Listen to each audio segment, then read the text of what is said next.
to the CE Pro podcast. I'm executive editor Arlen Schweiger. For years, home builders shunned technology as a standard in their new homes.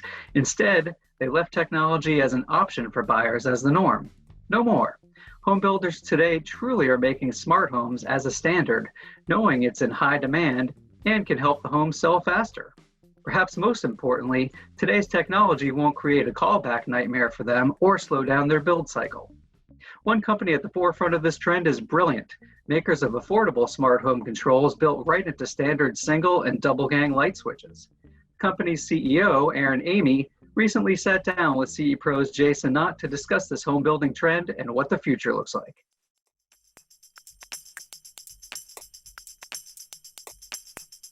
Boy, 2020 has been unpredictable for all of us. The pandemic has thrown many things upside down, not including the custom electronics industry. And with me to talk about that today is Emigh, CEO and co-founder of Brilliant. Hi, Aaron. Hi, thanks for having me on. Yeah, it's going to be, I think, an interesting conversation to find out there's so many trends converging in the market right now. And you guys are really at the forefront of a lot of these trends. But before we jump into that, for the people who may not be familiar, tell us a little bit about Brilliant. Sure. Brilliant makes a complete smart home control system with a touch screen and voice control built into it with Alexa voice services, and also has a complete in-home, a whole home smart lighting system. And what's unique about Brilliant is that it's extremely easy to deploy, and it's at a price point that's quite unprecedented. So there are no servers in the closets, no low voltage wiring. It installs where regular light switches go. And we have models that replace 1, 2, 3, or 4 light switches. But it has the touchscreen control over all of the different smart home devices that you have. So full disclosure, I have them in my own home. So they are very cool. And by the way, congratulations. Brilliant won the Tech Bytes competition at the recent CEDIA Expo Virtual. So congratulations on that victory. Thank you very much. I appreciate that. All right, let's jump right into it. So there are so many things happening in the market right now, multiple trends, whether it be from the affordability of smart homes, the COVID, to the housing market. Tell us about some of all these trends that seem to be converging and really elevating the smart home, and in particular, right in the wheelhouse of where Brilliant sits. Yeah, absolutely. I think that we're seeing the confluence of societal impact of COVID, of impact on the housing market, and then also trends in technology. And in some cases, it's creating new trends. In some cases, it's accelerating trends that were already there. So one of the big things that we see is that actually the demand for our smart home technology has been rapidly accelerating. I think that's an acceleration of an existing trend, but as people are spending more time in their homes, they're also paying more attention to the home environment and deploying a lot of technology along with it. Now, that hasn't necessarily carried over into integrators, because at the same time, the social distancing is not kind for in-home services and so on. And also a lot of the technology trends are toward more DIY types of smart home technologies. Now, at the same time, homes are actually doing extremely well. Home builders are building away, but we're also seeing a lot of transactions, a lot of people moving into new homes. And in some cases, and it remains to be seen whether this is a temporary or permanent trend, moving a bit away from urban centers and out into suburbs and exurbs and even remoter areas. So these are really interesting to keep an eye on as the COVID situation progresses. But when you're working from home, a lot of people are going, well, I could be doing that from Montana. I could be doing that from somewhere else, rather than here in a densely packed urban environment when we're trying to socially distance. So it's been a really interesting series of trends. I saw a statistic that the travel and tourism industry in the United States is $750 billion a year. And obviously, our hearts go out to a lot of the people in the travel industry, hotel industry, restaurant industry too.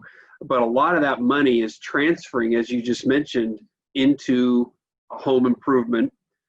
And it actually has been kind of remarkable, and I want to get your take on this. Why this is so much different than the recession that happened, a dozen years ago, where home building was so dramatically impacted. And as you mentioned, home building is on fire right now. New home construction starts. I saw the NAHB's confidence index for builders was at a 13-year high. Why do you attribute that the strength in home building right now? Yeah. I mean, I think number one, this is a situation where not everybody is being equally financially affected by the situation. In 2007, 2008, 2009, you had a much broader based recession that started in the housing sector with mortgages, and then a lockdown on mortgages where very few new loans were even being written for a while there, and it ground the whole market to a halt. And property prices were in free fall as well. And here, what we see is that there's very much a two-tiered effect in the economy, and many people are not being adversely affected by COVID at all, and then others are being devastated by it. But in general, the home buyer population is faring okay financially, and the stock market has been going up to a strange degree. And so there's an odd thing where it's having a profound impact on society, but those more affluent sectors of society, including pretty much anyone who would be buying a home, actually are doing fine economically, and therefore continuing to invest. And we're seeing that the home builders are stepping up and playing a huge role in smart home technology as well. Yeah, that was my next question, kind of staying on that home builder theme.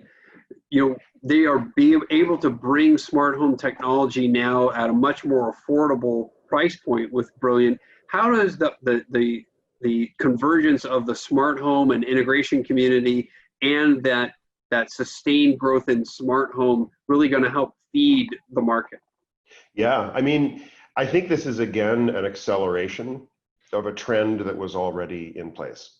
Because if you just think about it long term, it's inevitable that smart technology becomes so fundamental to homes that it's built into the homes right from the start. That just is natural. I think any of us, if we think 20 years in the future, of course, that's what it looks like. The homes just have technology built into them, and it's there when you buy it. In the same way that they have plumbing built into them, and they have electrical wiring built into them, and they have heating systems and cooling systems built into them, and so on. It's going to be part of the house. The question is how do you get from here to there? And that's been driven by a couple trends. Number one is just the rush in new construction. But home buyers right now, they're millennials, or a lot of them are, and they, as these later generations age into the home buying segments, they're very tech forward. Their first toy was an iPad, and when they're looking at a modern home, as you are if you're looking at new construction, modern means technology. Modern means that it has the technical features built into it. So home builders are feeling a pull for that, and they want to differentiate their offerings and make it appealing to their buying populations. And so they're building that in. And Brilliant has been focused in large extent on home building and now on multifamily as well. For a couple of years, and has hundreds of home builders that are building Brilliant into every home that they build. And so it's been a real shift there, and an acceleration of the fact that technology has become fundamental to the experience in the home, and it's naturally going to be built into the home. And when it is, it's not going to be an appliance sitting on a tabletop somewhere. It's not going to be, a couple Echo Dots floating around the house. No one's really impressed with that. It's going to be a built-in control system with a screen that's discoverable, that's intuitive to use, and so on. And so that's where we're able to play a unique role, because the traditional home automation systems are expensive enough that it's not feasible to build them into every home. You can maybe offer it as an optional upgrade, or you can put it into very high-end homes, but then you're just serving the 1%. And the thing is, the 99% has plumbing, and they have electricity, and they have heat, right? I mean, everyone has the basics. and increasingly the technology is becoming not a high-end custom upgrade, but actually part of the basics. And I think that that's one of the trends that has some impact on the integrator business as well, because it's a different kind of thing.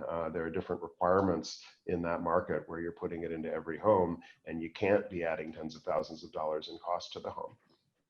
Yeah, I would just continuing on that theme, to your point about how it's affordable, it's in high demand clearly from those millennial buyers. But I think it also checks a couple other boxes in that home builders are reticent to do anything that adds to the construction cycle, timing wise, and also is going to give them service calls. You know, they don't want to have to be able to service, you know, they don't get service calls for roofing and plumbing and drywall. They don't want to get service calls for these other technologies. And then the other element I would throw in is it helps them sell the home faster, you know, because of the demand. So it's really checking a lot of boxes here, not just that the overwhelmingly long trend. Is hitting all those short-term trends for builders too, I think.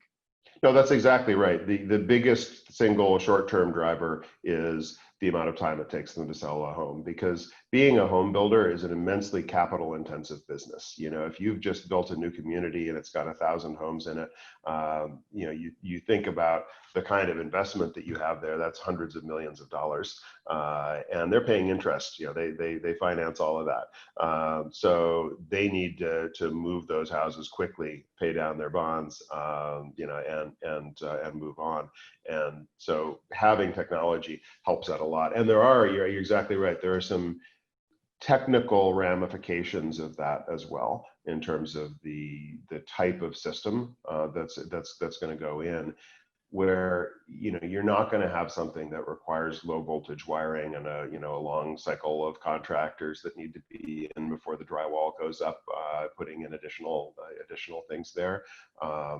They're not going to have a server room somewhere. They're going to have, you know, the kinds of things that they're familiar with. And that's where Brilliant has been able to play a really unique role, because the physical installation of Brilliant is like a light switch. And that makes it easy for them to understand, and they don't have to put anything else in the wall.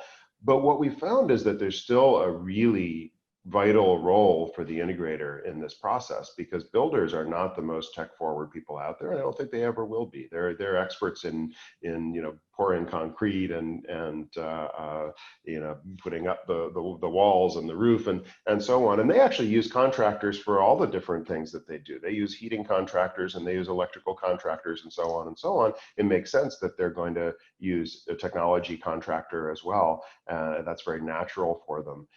It is a shift in what those contractors do, though, because as a custom integrator, you know, you might have a business where you do a few jobs, and it's a highly consultative process where you work with a client for weeks or maybe even months of, you know, on and off conversations and so on, and then you have a protracted deployment cycle and maybe a few follow-up visits, and it's a long-term thing for a few jobs. Whereas now, well, there's 1,000, you know, that 1,000 unit community, you're going to go and put in systems in all 1,000 homes, but you're not going to spend as much time on each one of them. And so that's a shift, but I think it's a natural shift that is inevitable, but is now being accelerated because of COVID and because of the dynamics of the home market.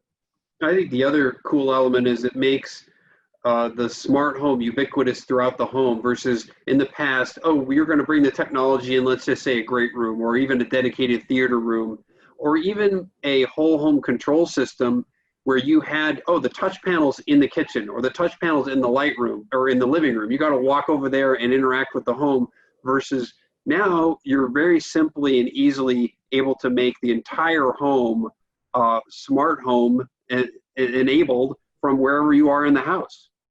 Yeah, no, that's exactly right, and I think that's really essential to unlocking all the value that you have in a smart home. I mean, those of us who've had smart homes for quite a while tend to work with, scenes, or whatever the nomenclature is for your particular system, because there are, generally speaking, maybe a dozen ways that you use your house. There aren't hundreds.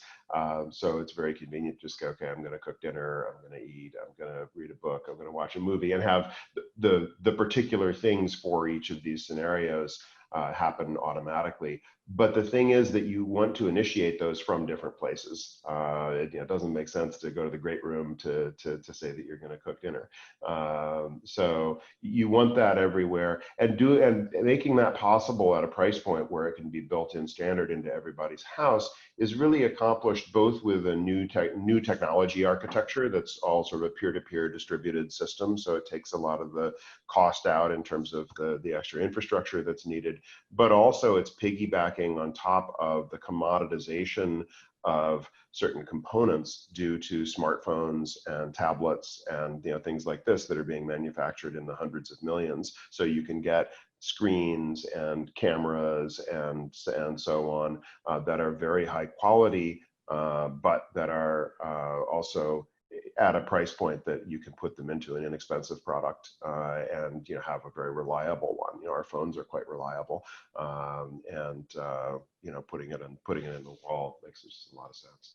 It's almost the same level of leap of technology that I'm old enough to remember when I had to get up as a kid and turn the channel on the TV. And then when the remote came, it became just this, what convenience, same kind of thing. Now I can go anywhere in the home. But let me turn back to something else you mentioned earlier. You talked specifically about the multifamily market and the apartment market.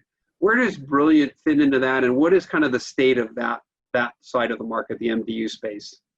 Yeah, it's really interesting. A lot of the same dynamics that are propelling builders are also propelling multifamily,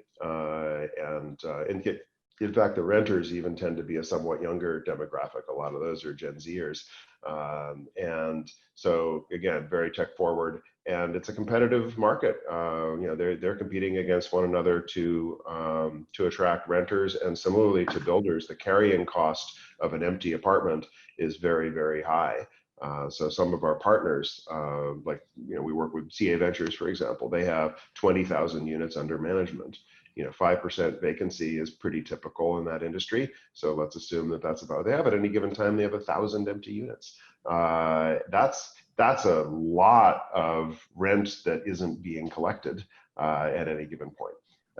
And beyond that, there's a lot of cost savings that it's possible to capture with technology. And this is one of the unique things about the multifamily space, because they're paying for utilities in the vacant units. So, if they're paying for utilities on 1,000 units, they want to make sure that they're not air conditioning them in Arizona in the summer. But you can bet that even if they turn off everything when somebody moves out, when a contractor comes in to replace the carpet or paint the walls, they're going to turn on the AC, or in a colder climate, in Minnesota, they're going to crank the heat up, and they're not going to turn it off when they leave. And at the same time, if you turn it off, and then you have a client who's coming and going to tour, and their prospective renter, you want them to feel like this is a place they want to live in. If it's 120 degrees when they go in there, they're not going to enjoy that. So we actually offer, on top of the Brilliant system, a management platform called the Brilliant Command Center, which allows them to integrate in with all of the property management systems that they have. So we know when units are vacant and when they're occupied. We know when there's a tour scheduled, and we'll do all the appropriate things, whether it's with climate control, with lighting, or so on, to facilitate that. So there's some unique needs in that market, as there are in every market that we work with. But just like builders, they are working with integrators. They are similarly not technology experts and tend to look for a contractor to help them to technology enable their units. And they find that they do rent a lot more quickly. Those multifamily companies that have done A/B tests, they find that when they will try a couple of different things to spruce up an apartment and make it more rentable, that people will move into even something with the barest minimum of smart technology will rent faster than something where they've upgraded the cabinets and put in granite counters and upgraded floors and stuff like that, even though those are actually more expensive. So, you know, there's a great deal of demand, and we're still at a state in the market right now where that's a real differentiator. You know, where if you have a unit that's smart, and especially something like Brilliant, it's built into the walls, that's incredibly appealing to a renter, because hardly any of the units that they're going to see have that kind of capability unless they're looking at the extreme high end of the market. So it makes it feel like a much higher end unit. And some multifamily operators simply charge more for it once they put them in, and others view it more as an aid toward renting quickly and reducing turnover, because people like the systems when they're in there. One thing that I find very unique about Brilliant is you just kind of hit on it, all the different channels that you are serving. It's the professional low voltage installer, the electrician, the DIY space, the MDU, the custom home, single family, the property manager. Was that something that just evolved, or was that by design or by accident that happened? It's really an organic evolution. What we try to do is to reach people by all the different ways that people put things in their homes. And in some cases, people are going to do it themselves. In most cases, you know, most things that are built into homes are there when they purchase them or put in as part of a remodel project. You know, we've found the ecosystem to be extremely synergistic. And you know, a lot of times when we're working with a builder, you know, they'll then say, okay, how do we actually get this into the units? And we'll introduce one of our dealers into the picture who'll actually do the job. It works the other way as well. You know, those dealers who have relationships with builders and are doing some work with them, in some cases, you know, it's that they're doing, you know, installations into 1 or 2% of the buildings right now with a legacy home automation system. In other cases, they're doing, you know, more kind of routine jobs like running cables and so on for them. But now with Brilliant, they have something that they can walk in and say, listen, why don't we put this everywhere, or at least, you know, take a look at it. And so it's a very you know, there's a lot of synergy there where you know, we're finding builders, we have dealers are finding builders and are working with us, and we also have cases where builders have already an integrator that they work with, and they're not yet a Brilliant dealer, and you know, they introduce us, and then they become champions of ours as well. So it's a really interesting ecosystem, and I think a lot of companies honestly haven't taken the time to really understand it well enough, and they sort of feel like, I closed a deal with, you know, Brookfield, how come they aren't buying it? Well, it's because, you know, all of these regions are different, and then you need to understand the ecosystem and, you know, make sure that you have partners that are really able to service them and to make it a reality. So one other element of your organic evolution, recently you guys inked a deal with ADI for national distribution, and they obviously target the security channel, which is I would say a subset of this broader low voltage integration channel. What other growth areas or channels do you see out there? Are you guys just looking anywhere and everywhere you can and see what opportunities come? Yeah, I mean, I think that, you know, all of these things are growing. So, you know, the construction is growing, I mean, more and more homes are smart. Well, multifamily is growing like crazy. And what's interesting about multifamily is that the bigger companies there are very, very, very big. You know, there are only so many builders, you know, they're building more than, say, 10,000 units a year, but there are, you know, dozens, maybe hundreds of multifamily operators that are managing, you know, 10,000 plus apartments, and so that's interesting. But you know, in general, I also see the emergence of a sort of a do-it-for-me market, which is a little lighter touch than the traditional integration work, but you know, still, you know, most people are not terribly comfortable doing home improvement projects, no matter how simple they are. something like Brilliant. It's a couple screws and a few wires as far as the physical install, but then you have to make sure that everything's working together, and none of these products out there are, as simple as people hope they are. And how people need that expertise. And so I think a lot of the challenge is going to be making that transition where integrators are doing more of these smaller jobs, and then they also need a way to either find them in bulk, like working with the builder, or find another way to sort of get them more easily, because obviously you can't go and spend weeks of your time trying to get a $1,000 job. That doesn't make any sense, even if it's just quick go in and get out kind of a situation. So I think that it's going to be very interesting to see how that evolves, and I think that probably the integration community is going to be competing with some of these other avenues toward that. Stuff like the Geek Squad, is stuff like Enjoy, where they're not they don't have the kind of deep expertise, but they reach a lot of people through consumer channels. So it may be an interesting challenge to some integrators. How do you reach more consumers on a larger scale? That trend is already happening, as you know, in the security space. Companies like Simply Safe have come in and taken a third to, they're estimating up to a half of the market will be DIY versus professionally installed. And an interesting other thing to keep your eye on the security space and is historically, when there's high unemployment, crime rates go up.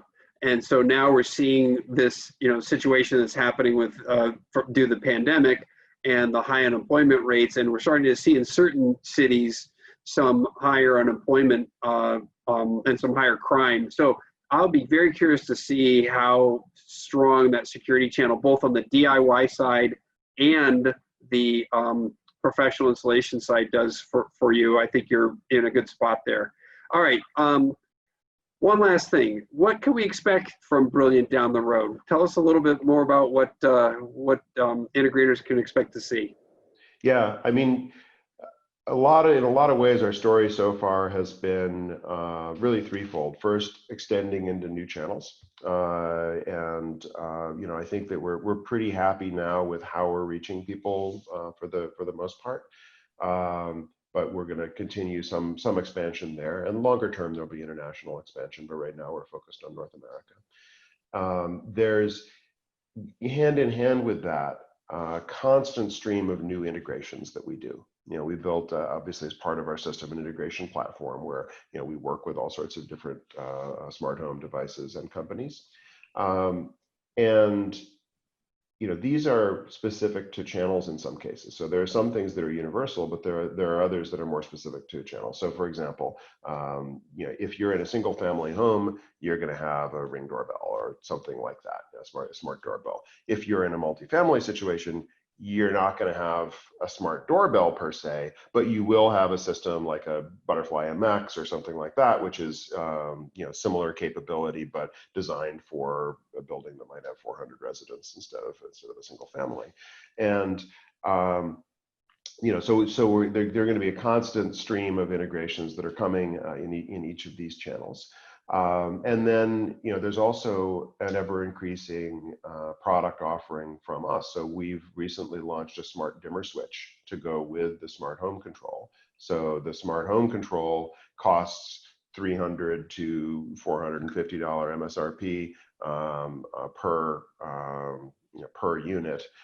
But the smart dimmer switch can go in for $59, and that's something that allows you to have whole home smart lighting, which is really an integral part of that. What I was talking about, sort of running your home by home automation scenes.